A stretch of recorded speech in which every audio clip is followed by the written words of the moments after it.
So few more important concepts which you guys will be learning. One is angular dispersion and another is dispersive power. Okay, now angular dispersion, so this plays a very important part.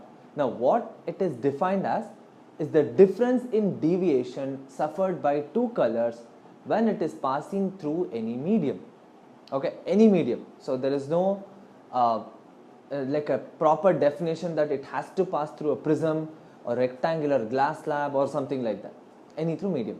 Okay, now so what we define it as, theta is equal to delta V minus delta R. As you can look in the figure, so this becomes theta.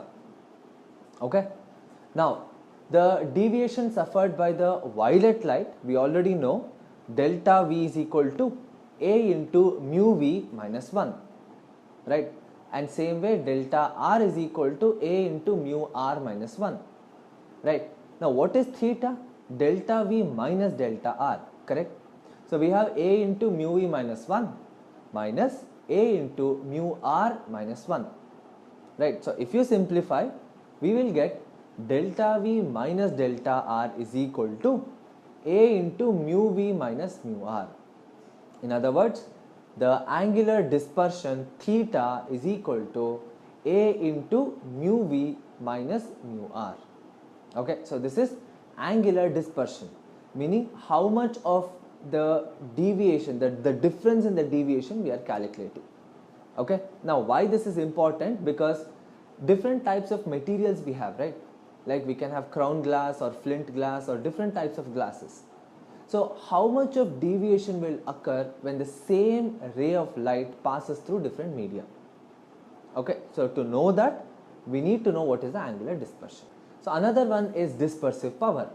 See, when we talk about dispersive power, so what we can define it as the ratio of the angular dispersion for those two colors to the deviation suffered by mean light.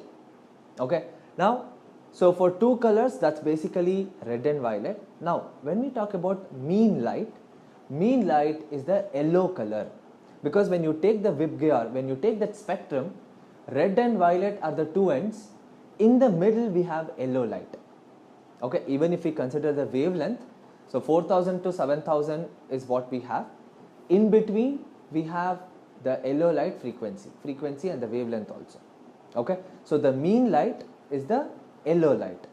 Alright, we have omega as the dispersive power.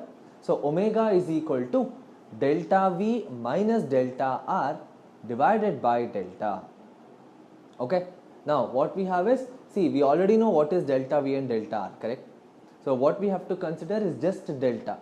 Delta being, delta is equal to A into mu minus 1.